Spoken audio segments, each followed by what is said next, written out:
What's up with Bungie's Halo Trilogy? We'll look at the first 3 Halo games by Bungie and talk about some hidden facts and trivia once we get there. These are some of my favorite games of all time, so get ready for me to pop off and nerd out as I talk about them. You can jump around to any part of the video in the chapters, blah blah blah, let's get started. What's up with Halo 1?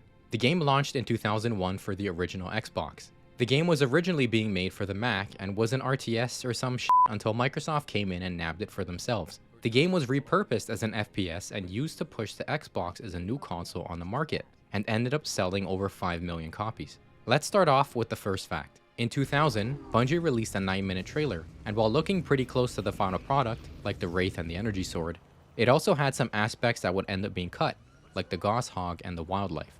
What's even wilder is that there's an early version of what Master Chief was planned to sound like. Take a listen.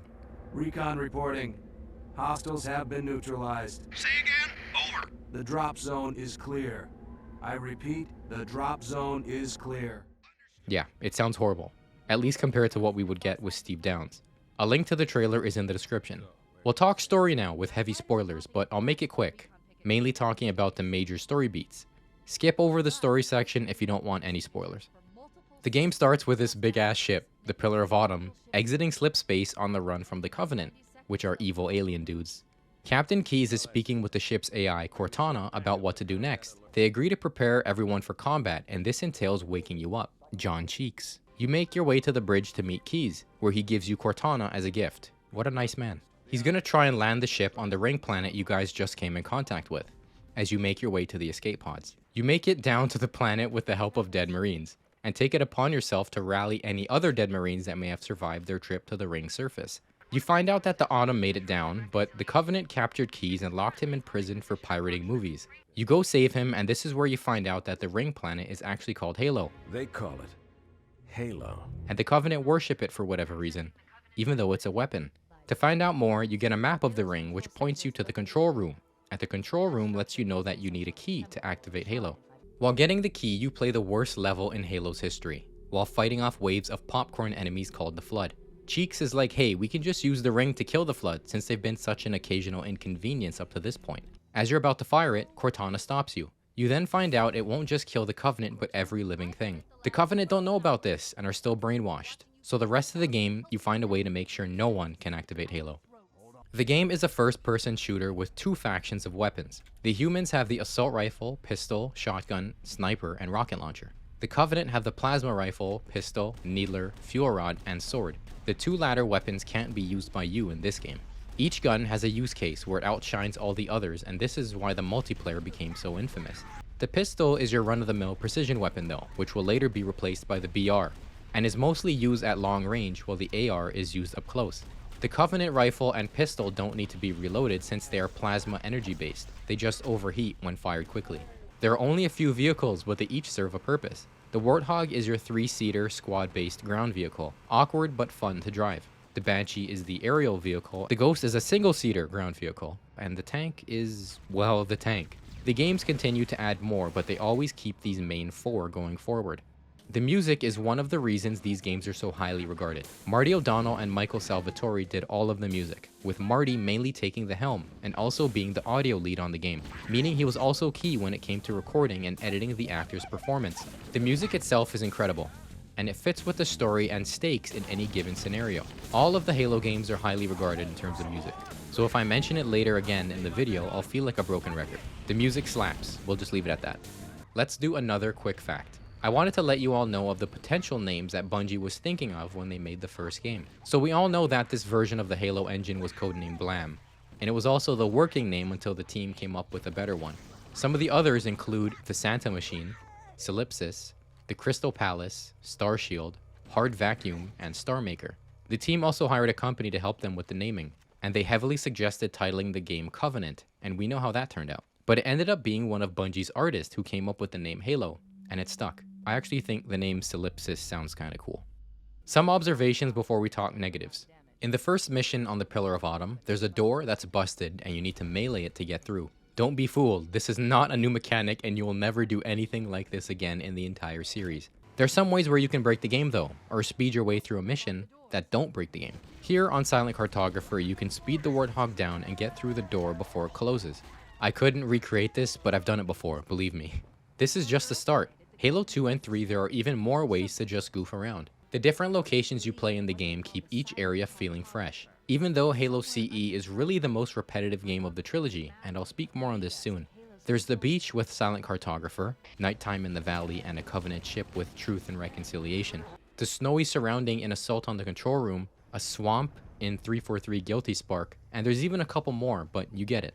You really get a good sense that the Halo ring is a living planet with an ecosystem and wildlife, even though you don't get to see any of it. The biggest negative I have with this game is that a bunch of the missions are just other missions copy and pasted. 2 Betrayals is just Assault on the Control Room backwards. Silent Cartographer is just doing an objective and then doing it again but in reverse. And the last 2 levels are just previous levels that were repurposed. This game also has the objectively worst level in the entire series, the library. For spoilers, we won't go into detail, but you're going from boring hallway to boring hallway for 30 minutes. The level design is also shit. They needed to add arrows on the ground in the remaster so people didn't get lost. If you think I'm being harsh, Bungie wasn't a fan of the way they made this level either, so they hate it too. The thing is that the gameplay is fun, the story is great, and the music is fantastic. Enough to distract you from most of the mission monotony. That's really my only negative with the game, and it's a pretty big one. Okay, should you play Halo 1? Well, it's the perfect game. If you want to hear dialogue out of order. If Xbox had BattleNet before the Activision deal. I'm going to access the Covenant BattleNet and locate an override code to open a door.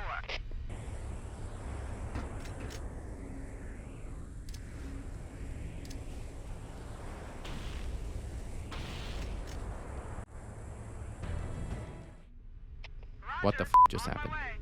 What's up? This game is a classic. To some, it may not hold up. That level repetitiveness is just too much to handle at times. But it's a great game that everyone should play at least once. If, for whatever reason, you haven't played it, I recommend playing using the original graphics.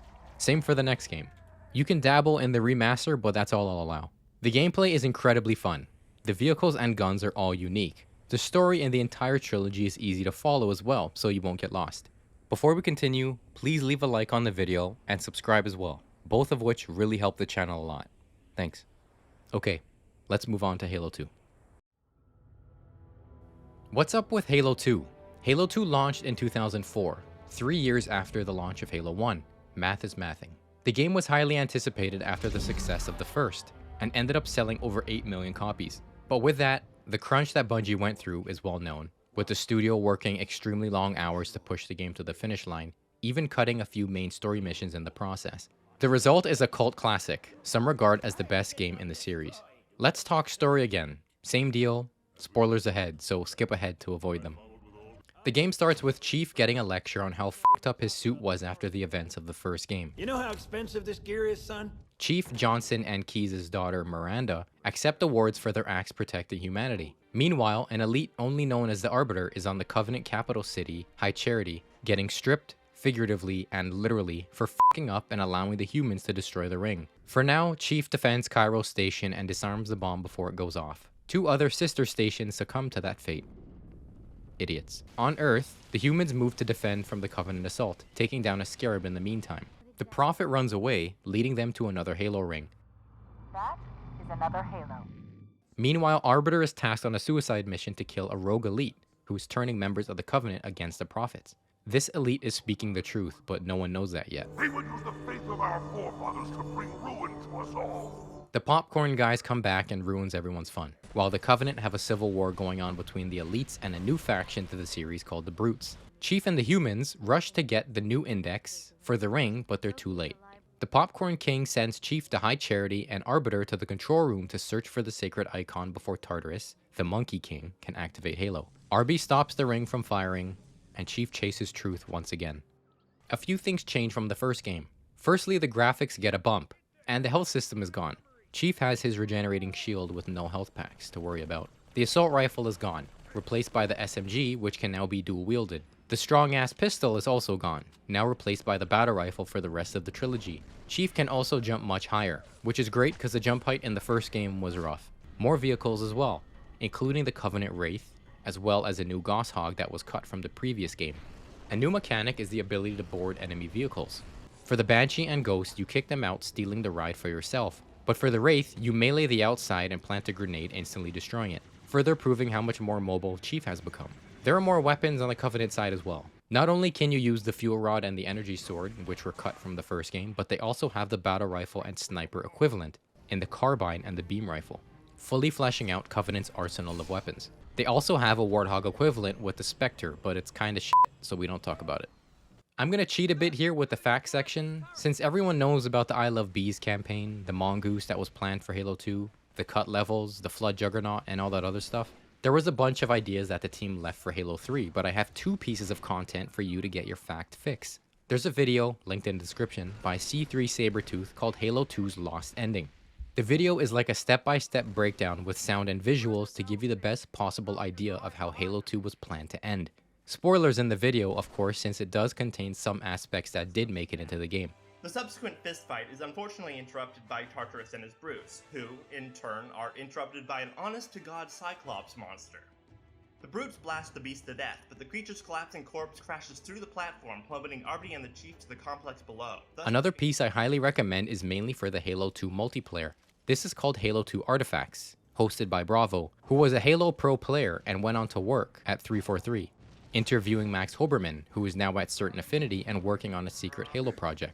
They speak about the cut content and stuff that was left out of Halo 2 for whatever reason. So when we started the design, we just assumed you're going to have health packs just like Halo 1.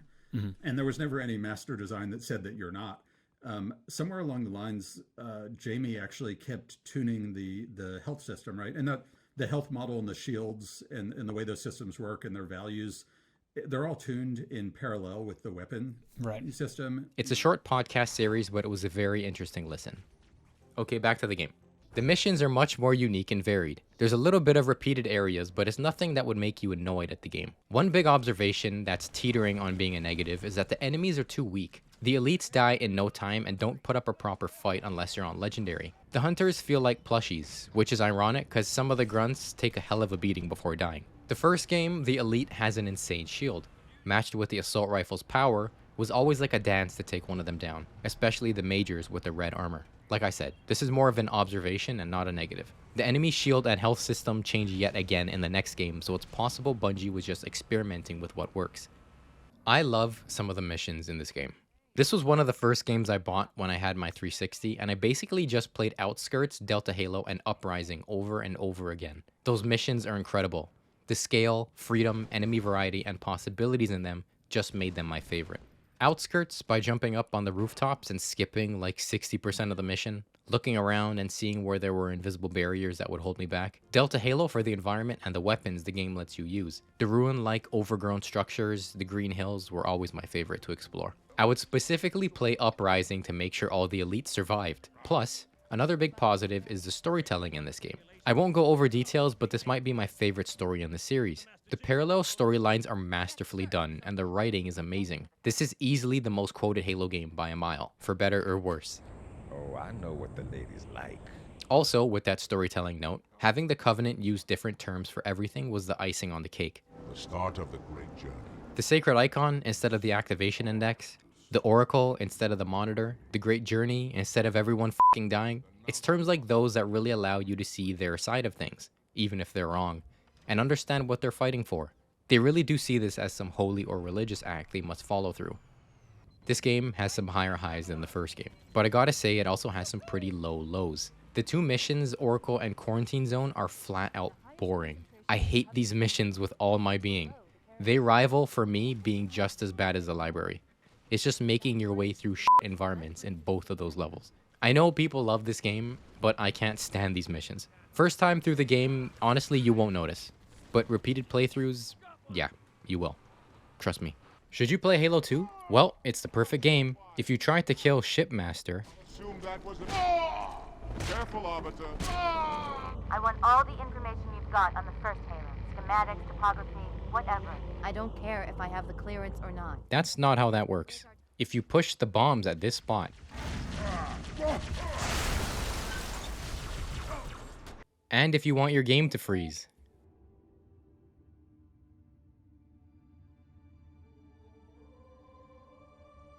a great game all around, There are plenty of secrets to discover, like the scarab gun, the giant soccer ball, super bouncing, there's a lot. But if you were like me back in the day, you would play this game offline and always find something to do.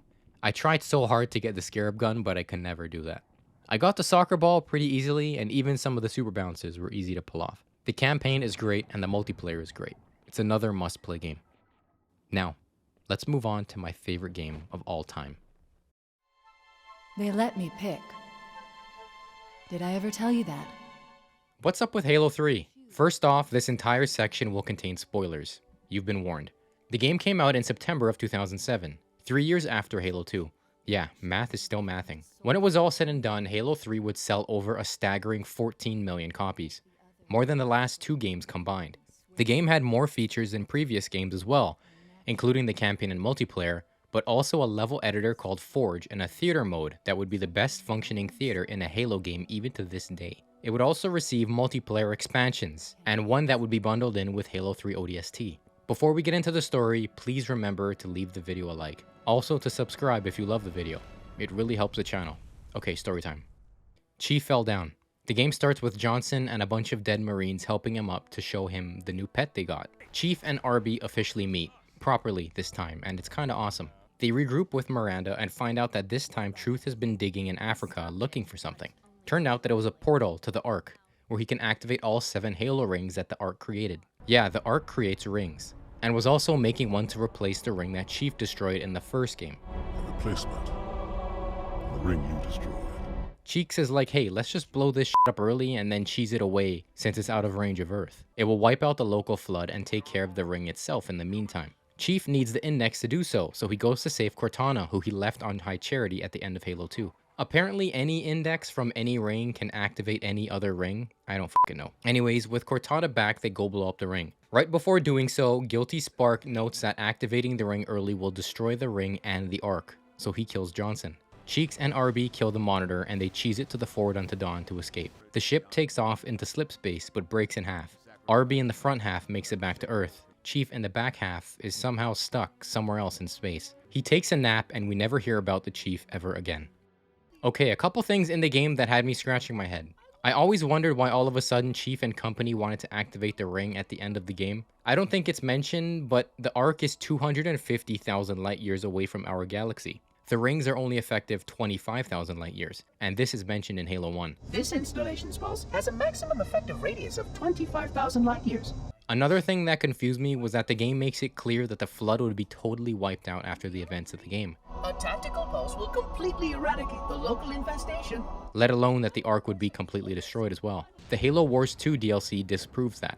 Maybe that's just 343 giving Bungie the middle finger. 343 actually retconned a lot of stuff from these games. C3 Sabretooth has a video called We Were Forerunner, which talks about Bungie's original plan for the series, and how 343 changed it very drastically.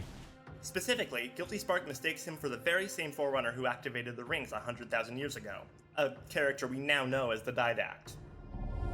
But you already knew that. I mean, how couldn't you? I will most likely mention this video again if I ever make a video on 343's Halo Trilogy. Another note I had, and I think Bungie struggled with this, near the end of Halo 2 you team up with some other species in the Covenant, like the Grunts and the Jackals, but in Halo 3 this is changed up. It seems like now only the elites have joined the humans, so Bungie made it easier to follow rather than having some factions of the Covenant be on your side and other factions that are not. This infamous scene, Miranda says to war, which makes no sense realistically, especially when she cocks the gun, walks up the stairs, then in the gameplay she just walks back down shortly after. I mentioned before that Halo 2 and Halo 3 had more ways that you can goof around in. Well, did you know that you can get into the anti-air raids? You crouch, break the hatch, then break the driver's armor. Wait until the board enemy vehicle thing goes away while holding the enter vehicle button, shoot the brute in the head, killing him and you'll get in. Thing is, you can't progress since the game still reads the Wraith as functional until you get out and then it'll blow up instantly. Also, there are a bunch of Easter eggs, like this red versus blue one on Crow's Nest. If the staff meeting just ended, no one outside is gonna know the freaking password. Now open up! We need ammo and the chief is out here. Does he know the password? He wasn't at the meeting either! The game has some of the best feeling combat of the 3 games, in my opinion. The dual wielding is still here, mainly, but it's gone for the Needler, since Bungie said the Needler in this game was strong enough on its own. Speaking of which, the brutes now have a proper arsenal as well. They have the brute shot, even though it changed a lot from Halo 2. They also have the spiker, which is a projectile-based SMG-like. They also have the mauler, which is a dual-wieldable pocket shotgun and a spike grenade, which is honestly kinda shit. They stick to surfaces, which is cool, and they explode into spikes, which is also cool, but the residual damage is garbage. The humans have an aerial vehicle with the Hornet. I think this was cut from a previous game. Also the Mongoose, which was for sure cut from Halo 2, which is awesome since it can hold a passenger on the back. Since the brutes are the main bad guys in this game, they have tons of different ranks, the Chieftain being the highest one, and he usually has a gravity hammer or a turret, plus a piece of equipment like the invincibility or a power drain. I'll talk more about equipment later. The game really brought a ton of new elements. Okay, time for a fact. There was a cut level that had an aerial boss fight. Do you know the multiplayer map Guardian? There was a campaign level called Guardian Forest that would take place between the missions The Ark and the Covenant. You'd be tasked with taking down the Guardian Sentinel and other Sentinels in a huge fight. Basically, at the end of the Ark level, Cheeks would get on the Forerunner train instead of Johnson's Pelican. And this would play out similar to the gondola ride in Halo 2, with enemies being alongside you and even boarding the train to fight you. It would take you to a forest where it would all play out. There was also 2 levels that would come after this called Alpine and Forerunner City.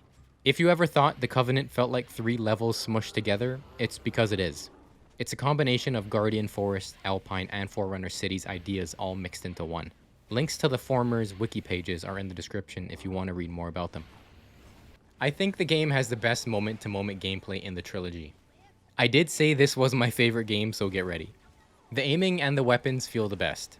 Mixed with Chief's floaty movement, I think it nails everything. The brutes have a new health system. In Halo 2, it seemed like they had a fixed pool of health, and to kill one, you just had to lower that pool to 0, or you just shoot off their helmet and kill them in one shot. Now they have armor that is their shield equivalent. The armor breaks off, literally. Then they have a smaller pool of health afterward, and the shield doesn't come back like the elites. Once you break the brute's armor, they are pretty easy to take down, and still sometimes go berserk. The physics as well are top-notch. I don't think any other Halo game even touches this one. Infinite might come the closest. The bodies ragdoll, items drop and roll and knock into each other and interact with the environment, creating a hectic battlefield wherever you go. The missions on Earth, there are vehicles that explode, sending barrels and grunts flying. It's crazy at times. The diverse locations are back as well, much more than Halo 2. Halo 3 has the desert area with the Ark, the mountains in the Covenant, industrial setting with Crow's Nest, the snowy surrounding with the last level, and there's more. The equipment is the biggest new mechanic. That would also be in most games going forward. These are small, one-time use abilities that will benefit you in a way and also interact with the environment. There's a bubble shield, which is the most popular one by far. A bullet and grenade shield, but enemies can go through. It can be destroyed by attacking the device itself on the inside. The regenerator, which is meant to rapidly increase your shield's recharge rate. The grav lift, which is what it says. It boosts you and anything up in the air, in proximity. There's a bunch more, and I really like the variety of these, much more than the other games. I think specifically the bubble shield is just so unique, because you can use it in the middle of a battlefield and know you're safe for like half a minute or however long before you need to figure out your next move. Okay, I do have some negatives with the game. First off, the assault rifle from Halo 1 is back, and it's completely garbage. The sound design is pretty bad, and it sounds super weak, which makes sense because it is super weak. The gun has no range, low damage, and is overall inconsistent. Next is the battle rifle, which is mainly a problem in the multiplayer. They decided that the gun should be projectile based instead of hit scan, which means that you need to lead your shots and the gun is less accurate overall. It's fine in the single player though. I also have to talk about the level Cortana. People don't like flood levels anyway, but of all the bad levels in Halo games, I think this is the least bad one. I don't mind it. If anything, the only frustrating part is that I get lost sometimes. Speaking of which, here's another, which is just fucking annoying with these Cortana visions. Few times throughout the campaign, you'll slow way the hell down and get like a memory or a vision or something from Cortana. I have no idea who thought this was a good idea. It could have happened like twice and I would have been fine with it. And then once they stop doing that, you get the same visions from the Gravemind. It's just really annoying. Should you play Halo 3? Well, it's the perfect game. If you want to murder your own teammates.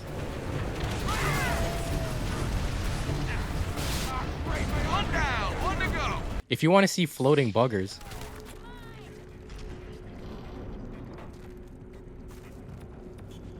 If you can save the Marines at this part.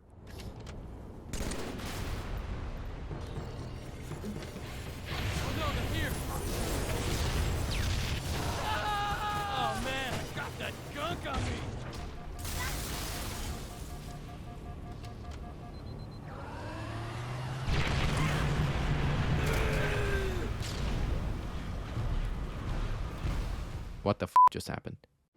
What's up, everyone? Thanks for watching. These are all timeless games. I play the Bungie Halo Trilogy at least once a year, and I've been doing that for like the past 5-ish years. I love these games, even with the faults. Please leave the video a like. Subscribe too. People aren't subscribing these days, but please consider it. It helps the channel grow, and I'm trying to reach 1,000 subs by the end of the year. Thank you. I might do a video in the future about 343's trilogy, being Halo 4, 5, and Infinite. I'm not a fan of how 343 just disregarded a bunch of ideas that Bungie set in place. But then again, I'm not a fan of how Bungie just completely ignored the books when making these games too. It goes both ways. Anyways, I'm on social media. SilverJS on X, JSSilver on Instagram. 3s for the E's. Thank you so much for watching. Stay safe.